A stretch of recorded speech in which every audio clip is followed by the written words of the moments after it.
첫 단추를 잘못 끼운지도 모르고 실컷 단추를 다 채운 다음에서야 마지막 단추구멍 하나가 없다는 사실을 눈치챌 때가 있습니다. 에이 뭐 어때? 그냥 놔두자며 모른 척하기에는 너무나도 눈에 띄게 드러나는 불균형이 문제입니다. 어쩔 수 없이 단추를 하나하나 푼 다음 다시 채워야만 합니다. 2018년 9월 미 공군의 차세대 훈련기 선정 사업이었던 TX 사업이 보잉 T-7A의 승리로 끝난 이후 만 3년이라는 시간이 지나갔습니다. 원래 보잉이 발표했던 개발 일정은 2022년까지 개발을 완료하고 2023년부터 미 공군의 인도가 이루어져 2024년에 초도 작전 능력을 획득한다는 것이었습니다.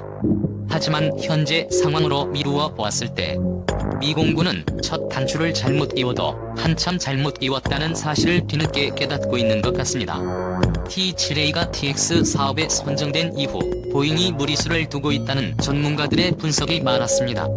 미국의 군사 전문지 에어포스 매거진은 2021년 10월 15일 기사를 통해 보잉 사부가 TX 사업에서 로키드 마틴 한국항공우주산업 컨소시엄을 이길 수 있었던 이유를 미 공군의 필요에 철저하게 맞춤형으로 제작하여 비용을 절감하고 신기술을 사용하여 제작 시간을 기록적으로 단축시켰기 때문이라고 설명하고 있습니다.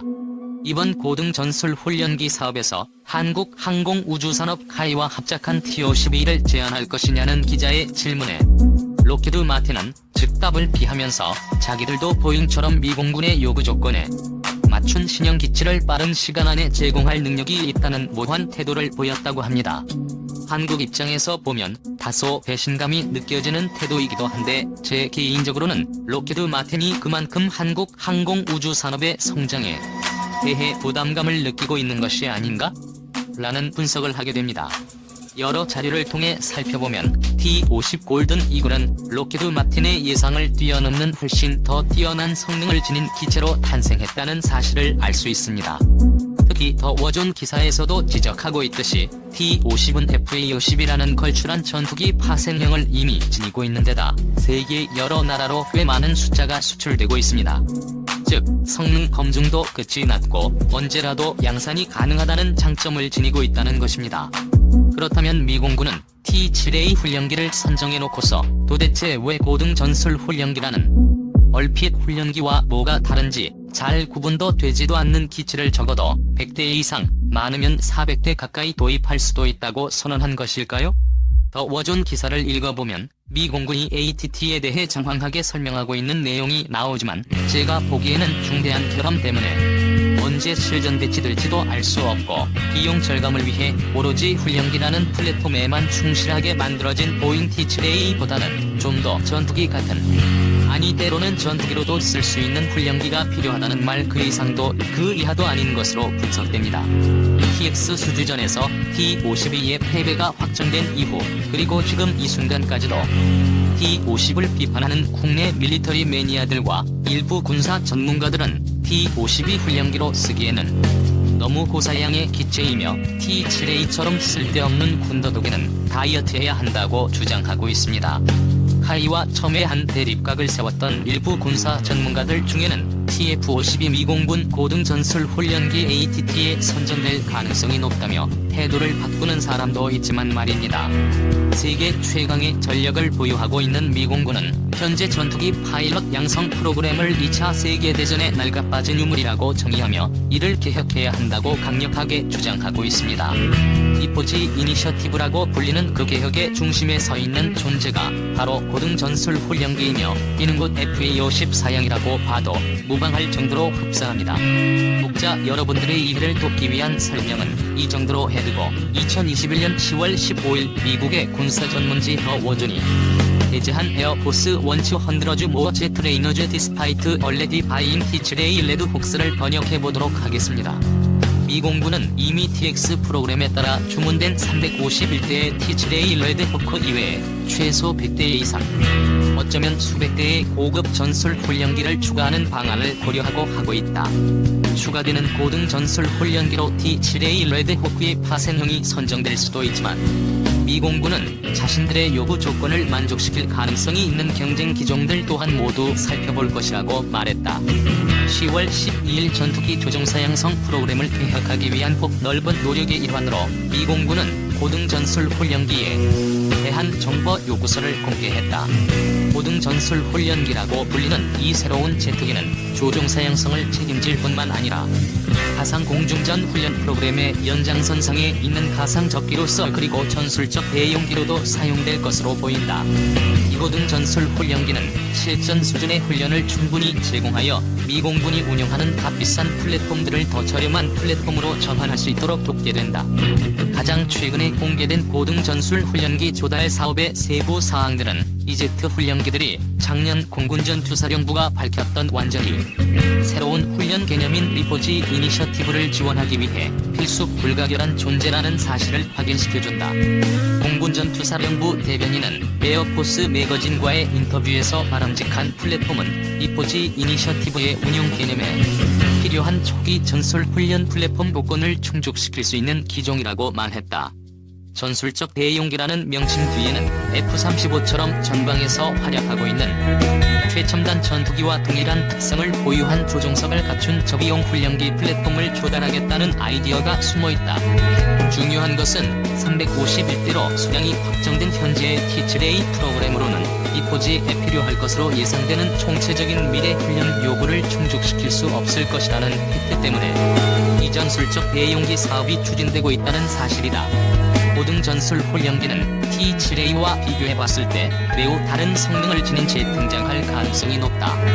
미 공군은 훈련용 무장과 전자전 보드, 공중전투기동 장비 보드 그리고 연료탱크 등을 장착할 수 있도록 외부 하드포인트를 장착할 수 있는 기종에 주목하고 있다. 소형 레이더의 장착 또한 고등전술훈련기의 또 다른 옵션으로 요구될 수 있으며 미 공군의 정보 요구서는 적외선 탐색 및 추적 장비 센서의 장착 역시 고려되고 있는 중이라고 구체적으로 언급하고 있다. 미 공군은 아직 고등훈련 전술기 인수에 대한 일정을 정하지 않고 있고 얼마나 많은 숫자가 필요한지도 확정하지 않고 있는 상태다. 그러나 정보 요구서는 100대의 신형 고등전술훈련기의 필요성에 대해 설명하고 있으며 이후 50대를 더 추가할 가능성이 있다. 에어포스 매거진은 최초 보도에서 미 공군이 약 400대의 ATT를 구매할 수도 있다고 전했지만 이후 이어진 후속 기사에서 이를 200대로 정정한 바 있다. 미 공군이 정보 요구서에 대한 답변을 받게 되면 조달 숫자와 일정에 대한 더 자세한 정보를 얻을 수 있을 것으로 예상된다. 고등전술훈련기 프로그램에서 보잉 T-7A의 위치를 묻는 질문에 대해 미 공군은 특정 플랫폼으로 시야를 제한하지 않고 있다는 점을 분명히 했고 미 공군 전투사령부 대변인은 에어포스 매거진에게 우리가 원하는 설계를 만족시켜줄 수 있는 모든 업체를 고려할 것이라고도 강조했다. 그렇긴 하지만 T-7A를 공동 개발한 보잉과 사브는 예전에 이 플랫폼이 가상 접기 역할에 제격이라고 제안한 바 있다. 게다가 T-7A의 기체는 전술적 대용기 타입들이 참여하는 작전 훈련 임무에도 적합할 수 있다.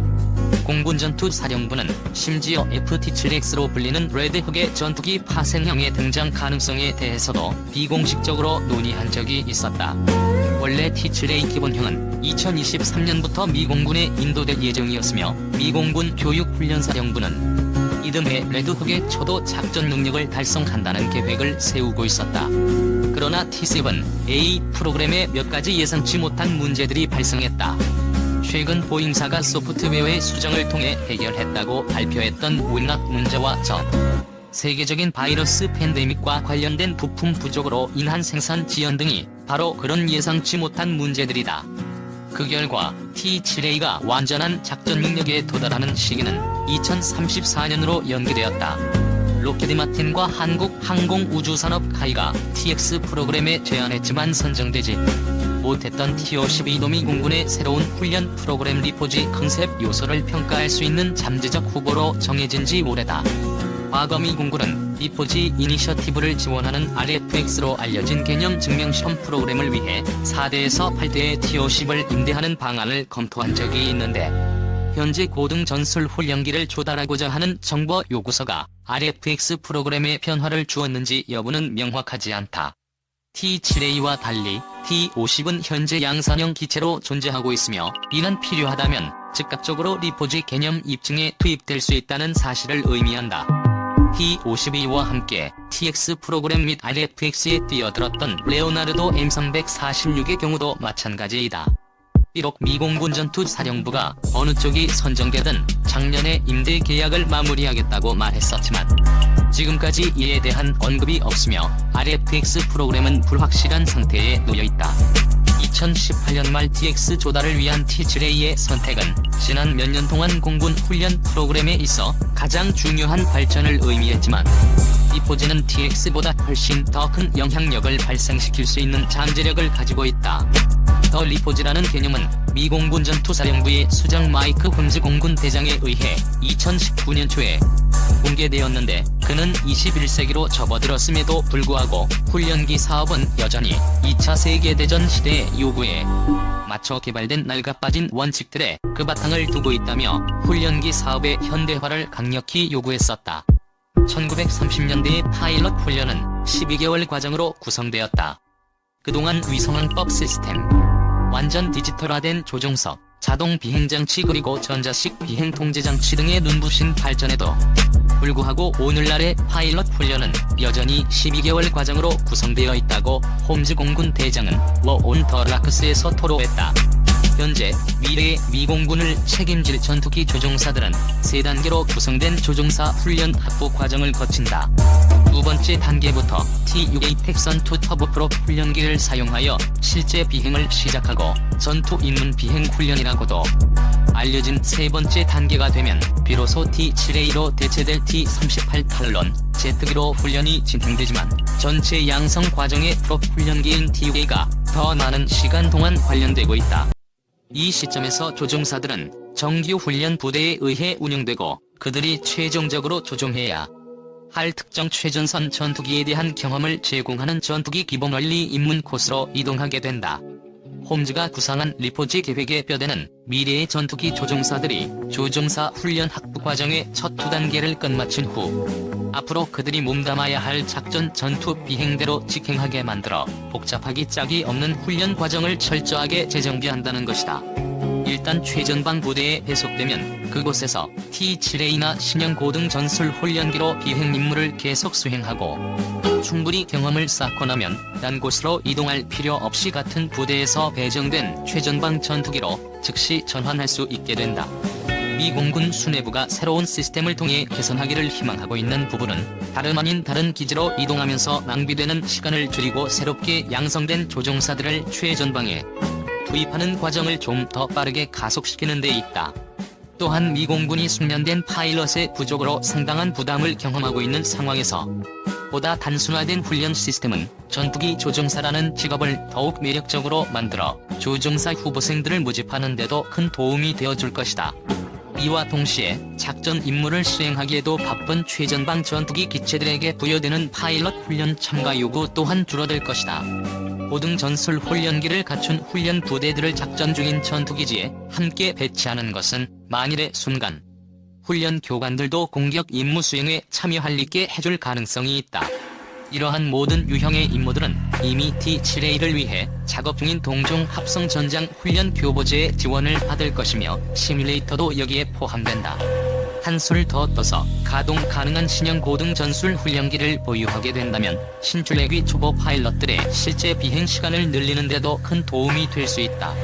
최근 몇 달 동안 시뮬레이터에 대한 의존도가 증가하는 반면 실제 비행 시간이 감소하면서 있어서는 안 될 불행한 사건들이 급증했다는 우려가 있었다. 익명의 한미 공군 전투기 조종사는 작년 더워 존과의 인터뷰에서 UPT와 IFF 과정에서 가상 훈련과 즉각적인 효율성을 강조하다 보니 파일럿 후보생들이 초기 비행 심사에서 경험할 수 있는 비행 시간이 확연하게 줄어들었다고 지적했다.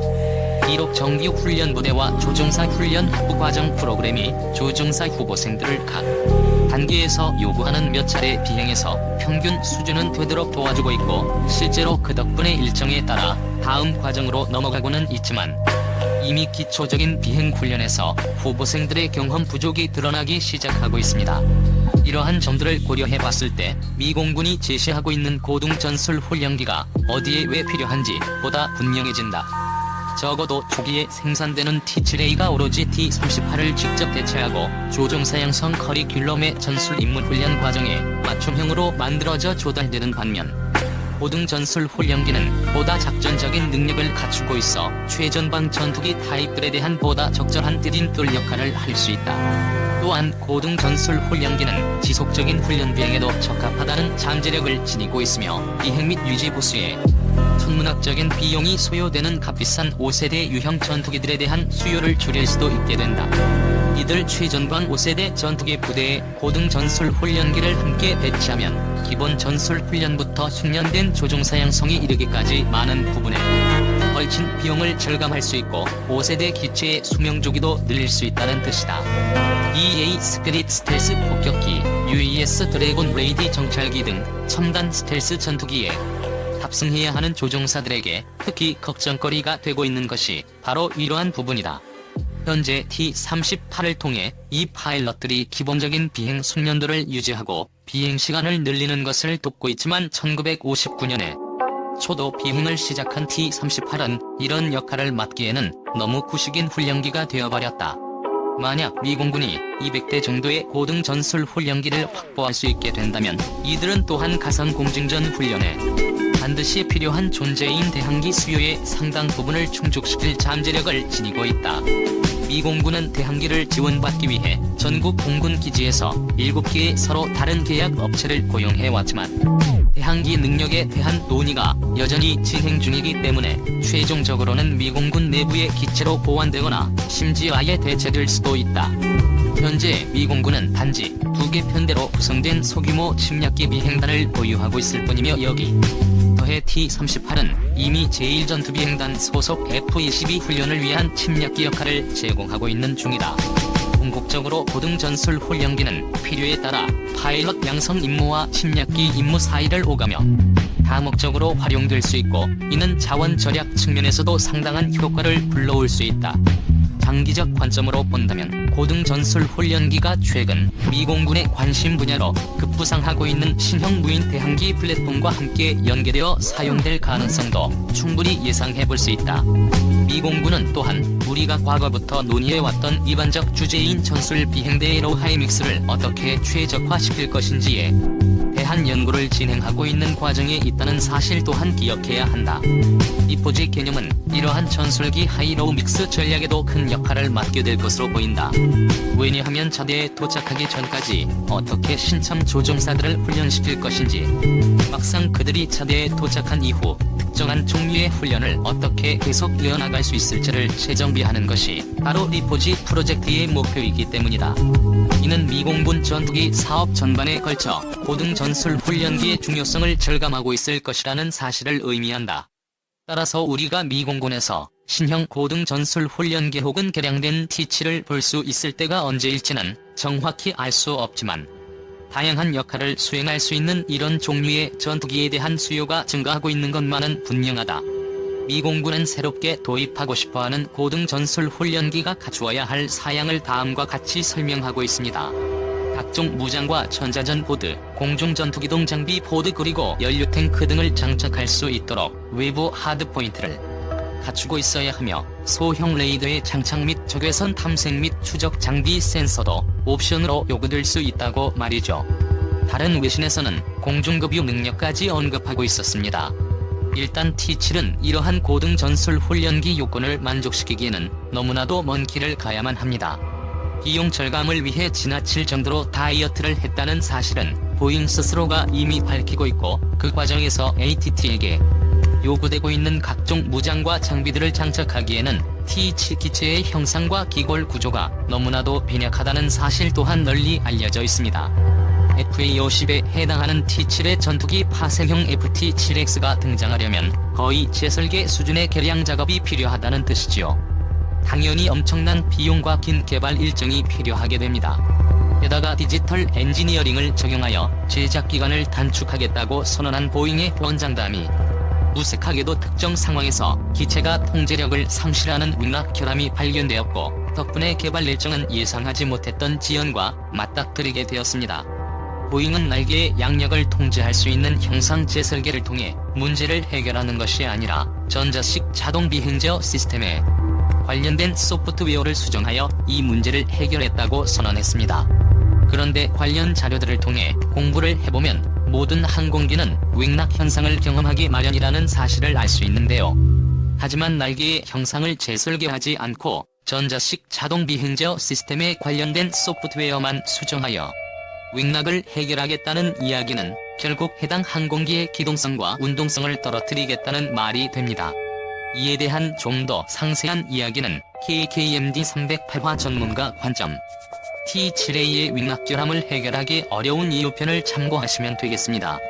여기다가 바이러스 팬데믹 사태로 인한 부품 공급 지연까지 겹쳐져서 T7이 미공군에 완전 전력화되는 시기는 무려 2034년 정도로 예상해야 한다고 외신들은 지적하고 있는 상황입니다.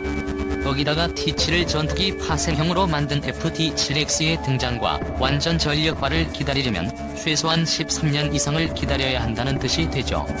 최근 급부상하고 있는 중국의 해군력과 공군력을 고민하고 있는 미국에게 과연 그 정도 시간을 기다릴 만한 여력이 있을까요? 물론 FA-50이 아닌 다른 훈련기에서 파생된 전투기들도 있습니다. 더 오전에서도 언급된 레오나르도 M346FA가 바로 그런 전투기인데요. 에어 카즈머스 인터내셔널.com이 2021년 3월 24일 게재한 기사에 따르면 나이지리아가 24대의 M346FA를 대당 약 5천만 달러, 한화 590억 정도에 구매한 것으로 소개되어 있습니다. M346FA는 체급이나 속도 그리고 무장 탑재량에서 FA-50보다 한 체급 떨어지는 천음속 전투기라는 점에서 미공군이 요구하는 고등 전술 훈련기 요건을 만족시키기는 어렵다는 것이 중론입니다.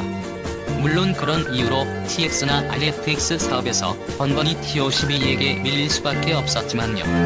결국 미공군이 빠른 시일 내로 고등 전술 훈련기를 도입하려 한다면 모든 요건을 만족시키는 FA-50이 가장 합리적인 선택이 될 것입니다. 물론 이는 어디까지나 정치적, 산업적 고려 요소를 배제한 추론이기 때문에 현실에서는 얼마든지 다른 결과가 나올 수 있다는 점도 미리 말씀드리고 싶네요. 지금은 KF-21 개발에 모든 역량을 집중해야 할 시기이며 대한민국이 보유한 로우급 플랫폼 FA-50에 대한 지나친 투자는 오히려 금물이라는 주장의 타당성에 대해서 부정하고 싶지는 않습니다.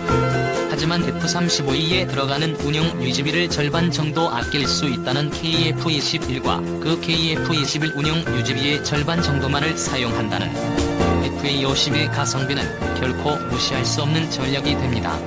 게다가 90%에 가까운 경악스러울 만큼 높은 가동률 또한 FA-50 계열의 강력한 무기가 됩니다. 무엇보다도 FA-50은 숙련도 높은 전투기 파일럿을 양성하는 데 필수적인 고등 전술 훈련기 역할마저 수행해낼 수 있다는 장점을 가지고 있죠.